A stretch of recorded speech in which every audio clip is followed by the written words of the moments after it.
Molweni ndinamkela kweza sithivini ngesiXhosa.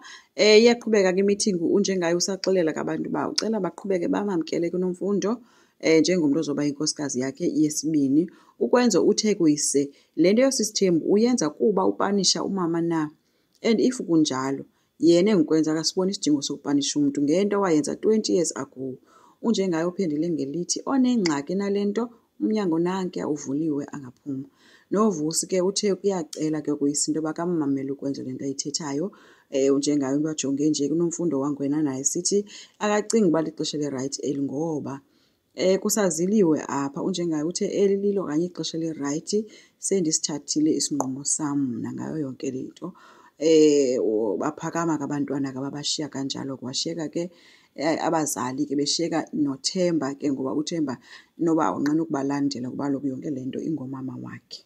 Ubonakele kunjengaye ehleli ke noNomfundo noPhetheni ke. Uxele uPhetheni ke uba uNomfundo uzomuva in kusasa.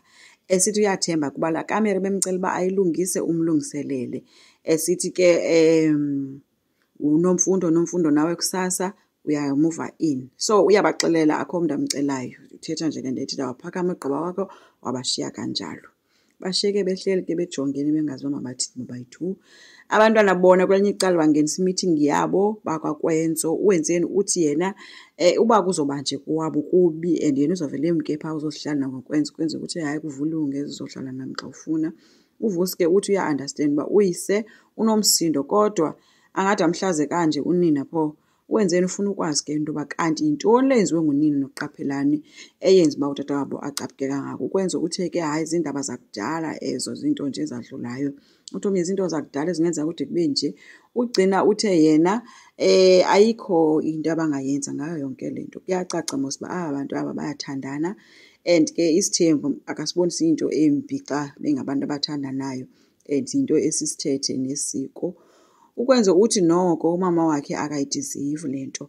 Utata wakhe kudala waqala umvisa ubuhlungu ngayo yonke le nto. Ihlaqaleka into kaThemba nje. Uvusi uyamnqinela uthi hayi noko asizukwazi ukuhlala nje sisonke izandla singenzi into. So asazi ke bazokwenza ntoni kodwa ke bathi bazohlala nje. Ukwenza ke uye kuyise ke guys ke after yonke loo nto efika kutata wakhe ezihlele eofisini yakhe kowabo. Apha afike khona sesithi ucela bake bathethe ngale nto kaNomfundo bangalwi. Unjengaye uthe uke wandibona nam nandisilwa caba mna ndihleli nje ndingumntu olwayo. Watsho ethi ke Ukwenzo akho sidingo soba ndizi-explaine kuwe ungumntana ndoyiyo ngoba why ndithatha inkosikazi yesibini. Ndiyamthanda uNomfundo uzoba yinkosikazi yam. Ukwenza uye wahleka ke laa ntsini menyo ethi uthetha into yoba tata awuboni uba le nto ilihlazo okanye uyasiphoxa iphoxa ifemeli. Uthe omnye ilihlazo.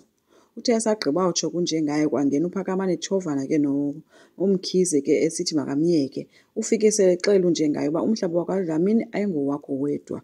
Utata ibingumnqweno wakhe kuba naye angcwatywe ecaleni kotata omkhulu wakhe. Watsho ethi ndicela ke isitshixo sokuba kuyovulwa phaa sizokwazi ukulungiselela umngcwabo. Unjengaye uthe akho mntu uzongcwatywa emhlabeni wam ecaleni kotata wam. Sendingabona ke uba nina utata wenu nimngcwaba phi. Phakamani kabe sesithi Kwenzo khawuthethe naye. Utata wethu kumele engcwatyiwe and engcwatywe emhlabeni wakwaDlamini. Ndicela umlwele. Uthe engekathethi ke Ukwenzo wabe ethi unjengaye khetha ke Kwenzo. Indawo yakho ikufemeli yakho nje okokuqala. Not kubantu abenza izinto ezi-against us. Khange aphendule ke guys Ukwenzo. Oko ke uPhakamani emthe ntsho ngamehlo amabi ke Ukwenzo caba uthi thetha utheni le nto ungalwi ulwele utatakho. So uPhetheni ke nibonakala eyongena kwaNomfundo ke efika sesithi ke uNomfundo akazange uzokulwa apha ufuna nje bathethe izinto azikho right zimabhitubhitu kwanjengayo. Njengayo nenhliziyo ebuhlungu and akafuna lose confidence. Ethi kanti ndiyifuni ke i-chaos ndifuna nje sicingele abantwana. Maybe thina soyi-two sibanikeze isiqinisekiso sokuba yonke into i-right. Maybe sibakhuphe ke kodwa ke kumele kubekho into esiyenzayo. And enye into mna andizuye esingcwabeni. Bendingathandi uba uye wena uyobanikeza isapoti. Uba usiba likhulu yinto ayifunayo lena ndizayisapota. Ndifuna izinto zenzeke ngendlela e-right. Ndizocela ooMavis ke bakuncede ngokupakisha bazokuncedisa. uNomfundo ke uvuma yonke into ke guys. Umangalisekile kuba kaloku uPhetheni amaziyo uyalwa. Lo uPhetheni akalwi instead ufuna kusetyenziswane. Uye waphakama ke uPhetheni esithi ke hayi ugqibile ngento bezoyithetha uzophinda mbone soon waphuma wamshiya engabhilivu uNomfundo. Babakhuphile ke guys abantwana ke wenzeni ke noThemba. Apho kwenzeni benemibuzo emininzi uba umthetho wakhona wayibe phayana kwenzeka ntoni. uNomfundo ke uthe ke ininzi into eyenzekayo and asisakwazi ke ngokunifihlela, sifuna into yoba nazi uba kwenzeka ntoni. uPhetheni uthe ke kuNomfundo kwabantwana uNomfundo uzozohlala nathi. Wenzeni bephoxekile ke sithi uNomfundo wayezohlala nathi. uThemba yena ebevuya ethi nje I can't wait into yoba umama akazohlala nabo. So umbuzo kaWenzeni bikuba uNomfundo azohlala nathi mama emveni kwayo yonke into ayenzileyo. So andithi kaloku Wenzeni akazi yonke into eyenzekileyo uba kwenzeke ntoni sesikule ndawo ke. Uye wathi ke uPhetheni yonke le nto mntanam yinto efunwa ngutatakho, so asozukwazi ukuyitshintsha. Kwakwenza ukwenza izincokolano noSibongile banengqondo ethi ke unoba unjengayo umnyanzele uNomfundo, and ke bathi aka-understand uNomfundo ivuma kanjani into enje, into yoba azongena kwinto yesithembu.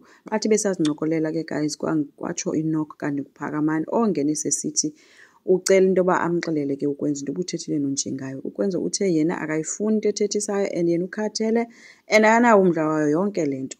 Uthe omnye hayibo utata yena makalinde until wena ude ube kwimood erayithi. Ukwenza uthe uyabona uba ayikho enye into ozoyithetha apha ndicela undiphumele. Phakamani uthe ke nantsi ke into endenza ndinisonde wena notatakho. Wena awazi uba unjengaye weba umhlaba woDlamini wanika utata iinkomo sasala thina sihlupheka. Kwakhiwa iSibalikhulu Holdings le abanye abantu bakwaDlamini bayahlupheka, zange bavume ukulawulwa ngunjengaye, kodwa ke zange bakwazi uba bangene phantsi kwesandla sakhe. Utata yena wavuma wamvala amehlo ngokumnikeza iplazi. Wena ke ungu-cheese boy awazi nix, ufana nje noyihlo. Yiyo le nto uzohlala unje ndikusonda. Ethi kuSibongile ndiyakusizela ke wena mntu uzotshata nalo mntu wakho onje ozicingela yena yedwa. Ukwenza ke ushiyeke imsebenza ke yonke le nto because uPhakamani uye waphuma yonke le nto ezisola naye ezibona efana nonjengaye. Luckily ke uSibongile ukhona ke wamkonsola ke ngelithi hayi suthatha izinto zabanye abantu uzenze ezakho, awungoyesu wena. Washiyeka ke sethi ke makabe right yonke le nto izodlula. Asazi ke guys awuphelela phi. Enkosi ngicela siqhubeke subscribe, silike, singakhomenta futhi. Bye.